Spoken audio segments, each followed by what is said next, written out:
beautiful poem, A Poison Tree, by one of the greatest English poets, by William Blake. Poison Tree.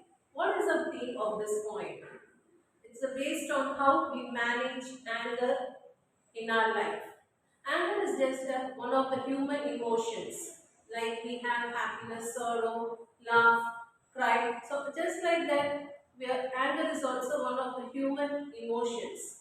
So anger is also a dangerous emotion. So it becomes more dangerous when we don't know how to handle it properly. But it's a virtue to it becomes a virtue when you know how to handle your anger in a proper way and with whom you are angry.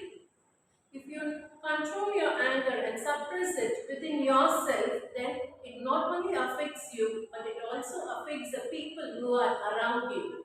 So that is why there is a saying, holding on to one's anger is like drinking a poison, affecting the people who are around you. So you must know how to express out your anger when you are angry at something or at someone. So let's see what the poet has to say in this poem. So before we move on to the poem, let's know about the poem.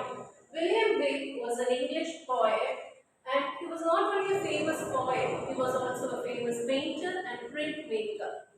He was an unusual child when he was young. So he had visions about God and he used to speak with God also in his visions. So at first when he expressed this to his parents, they thought it was something unusual in it and they did not take it up very seriously. But later on, his visions were coming out true. So they thought like he's something special. So he was not sent to school for study, but they made it sure that he learned how to read and write. So that is how the literary works started coming out, and his works were largely neglected at first because he showed the contrary side of human life in all his poetic works. And but now he is considered as one of the most leading poets. He boldly expresses what he thinks in all his poems, and he is also called as an eccentric man. So some of his famous works are songs of experience. So like that, his other poem are Lamb and the Calendar. So he was born on 20th November 1757 in London.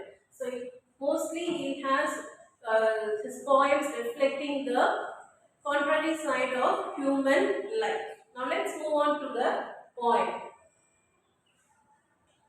A Poison Tree. So the poem has four stanzas, and in each stanza there are four lines. So William Blake has used this style of writing in this poem, A Poison Tree.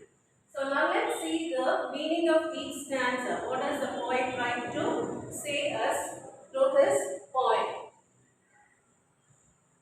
So in the first stanza he says, I was angry with my friend. I told my wrath did end. I was angry with my foe. I told it not, my wrath did grow. So he says that I was angry with my friend. In the beginning, when I was angry with my friend, I told my wrath.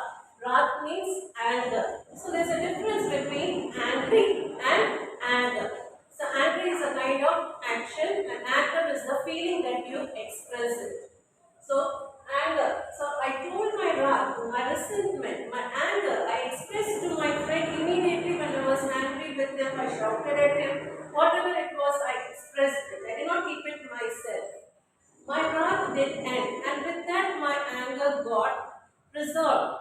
My problem got resolved. I was free. But at the same time, when I was angry with my foe, foe refers to enemy. At the same time, when I was angry with my enemy, I told it not. I couldn't say to him or I couldn't express it to him. So, what happened subsequently? It started to grow within myself and the anger started increasing day by day. My wrath did grow. So, how beautifully the poet brings out the contrast between of expressing your anger and also what happens when you suppress it. So again I will tell you, I was angry with my friend. I told my wrath. My wrath did end. It got resolved. But when I was angry with my enemy, I was angry with my foe. I told it not. My wrath did grow and it started growing now. Now let's see what happens when your anger on your enemy starts growing. So in the next stanza he tells that I watered it in fears. Now what happened when I started to suppress my resentment of anger within myself? So I have been growing it. It's like a tree which is growing, and of course for a tree to grow you need water, sunlight. So instead of that water, what he is doing is watering it with fears. So he is now very scared. See, once you suppress your anger, first thing you get is fear. So, and I watered it in fears. And how is he watering? Night and morning with my tears. So, his imagination, night and morning with my tears. With my tears, I am watering that tree. So he says that night and morning I am watering the tree of anger within myself with my tears. Now in the next two lines of the second stanza, and I sunned it with smiles and with soft deceitful wiles.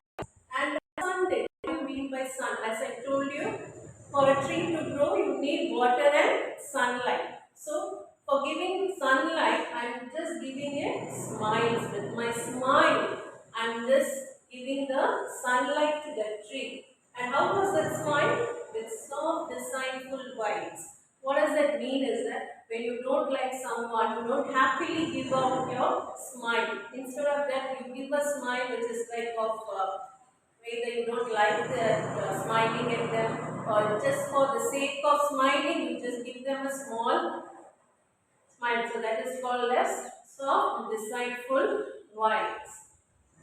The next stanza he says, and it grew both day and night till it bore an apple ripe.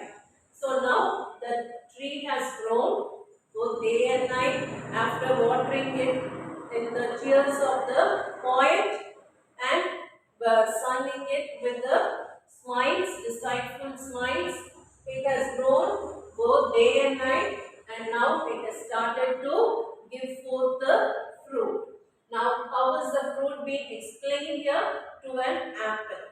So here the poet also refers to another idea. Like what does he refer to? Let's see. So till it bore an apple ripe.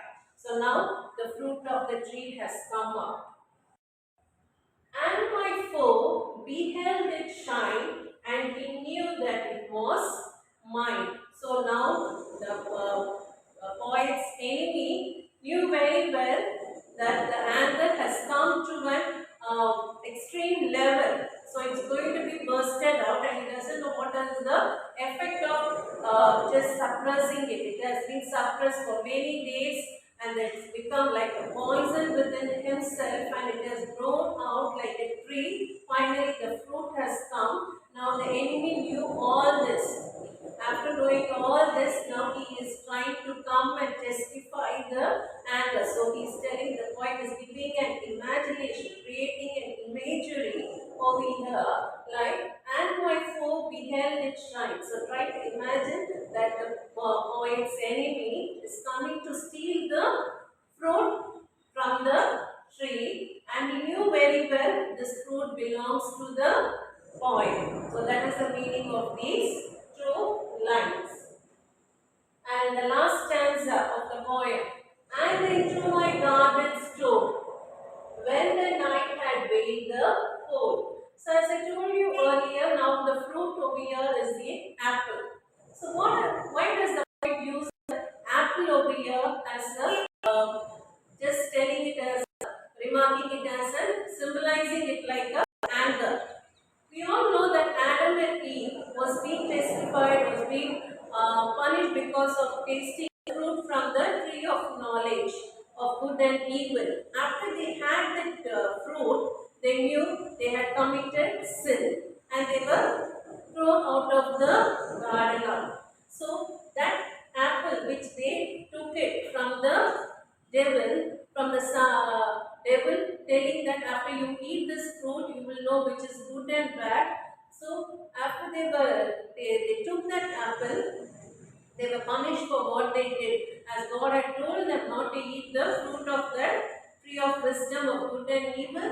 So, but they had taken it, that they knew after taking it, they came to know that they have committed a great sin. So they got punished for what they had done. So the same way, here the point is that the fruit of anger, of suppressed anger, is just equal to the fruit which is being the tree of knowledge and wisdom of good and evil. Like same similar to that. So it tells that there is also a devilish fruit. So the effect is very bad. So here the poet, that is why the poet has told the fruit of the poison tree, the anger tree is like an apple. That is why he used apple here. So now the poet's enemy knew very well. Now the fruit has been come forth, and now he wants to take it from the tree. So now how does he come and take it? That too he did not directly come. He comes stealthily. So stole means he doesn't come in a good way. He comes stealthily at night. So and how was the night? When the night had veiled the pole. So what do you mean by veil? It's covered. So the night is very pitch dark. Even the pole star is the evening star, the star which comes first in the sky in the evening. So that is what the poet has told here as a pole. Even the pole star is being covered with darkness. So it is so dark, and at that time the enemy gets into the garden of the poet to steal the fruit. Now he has taken the fruit and he has eaten it up. Now let's see what has come. So after eating it in the morning, glad I see my foe outstretched beneath the tree. So the poet's enemy has come stealthily and taken the fruit, and don't know what has happened after it. But when in the morning, when the poet goes into his garden and sees, he finds his enemy is lying outstretched. Outstretched over here refers to dead. So the poet's enemy is dead over there under the same tree where the fruit was there. So that apple which he tried to steal, he had taken it, and then he had eaten it up, and because of that, because it is a poisonous fruit, since he had taken it, he is dead now. And the poet tells that, I am very glad my enemy is dead. In the morning, glad. He was very glad to see his enemy lying down under the same tree where the apple was. So, here we can see what happens when your anger is suppressed within yourself. When you express it, everything ends up and that comes to an end. You forget what has happened. But what happens when you suppress it is finally it affects not only you but also the person with whom you are angry. We know that every person is responsible for being at peace with others. If he is not able to be at peace with others, then it means that he has anger with him, something or the other, anger with some person. If he is not able to express it rightly in the correct way with whom he is angry, then it will start growing as a poison tree. So that is what the poet here also explains, the same thing. So when it starts growing, it affects not only the same person but also with whom all he is friendly, it also affects everyone. So when you are angry, try to express it or just blindly forgive him. Forgiveness will always give you a good fruit. As we all know, a tree is known by the fruit it brings forth. The same way, a man is known by his good or bad deeds that he does. So this is the theme or moral that we learn from this poem. Now let's move on to the poetic devices that the poet has used in this poem. If you see over here, let's see the rhyming words of this poem. In the first stanza, we can find friend, end, foe, road. So rhyming words are words which have the same pronunciation, the lines ending with the same sound. So fierce, tears, smiles, whites, night, bright, shine, mine, stole, pole, sea, tree. So these are the rhyming words that we have in this poem. Every two lines have a rhyming word ended. So now it's very easy now to write the rhyming scheme. So in this poem we can find the poet has used the same scheme for all the four stanzas. In the first stanza we can find friend and foe, grow. So the same pattern of rhyming scheme has been used in all the other three stanzas. Now let's see the alliterated words.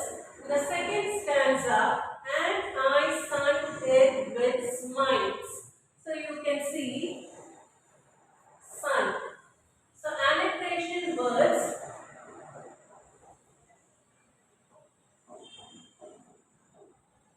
Alliteration refers to the repetition of consonant sounds in the same line. So if you are take this line, and I sunned it with smiles, in the same line, the same consonant sounds, beginning with the same consonant sounds, words beginning, I can find sun and smiles. Now the imagery that the poet has used in this poem. So as I told you, the imaginations, he wants us to imagine. So it's here, till it bore an apple bright. So this is your imagine. The poet wants us to imagine. So the tree has given forth the apple that is like a poisonous fruit, and my foe beheld it shine. So the anger which is grown inside his heart has given forth an apple tree. So he wants us, he's bringing an imagination into the minds of the readers, and when we read, he wants us to imagine that the anger which is there in his heart is giving out a fruit, and that is like a apple, and now that apple is being stolen by the foe, that is the enemy. So all these are imagery that the poet has used in this poem. So a wonderful piece of poem written by William Blake, depicting the harmness that is being caused when you suppress your anger on someone or on your enemy in life. So never have your anger kept inside yourself. Always express it out or plainly forgive it and forget it. Thank you.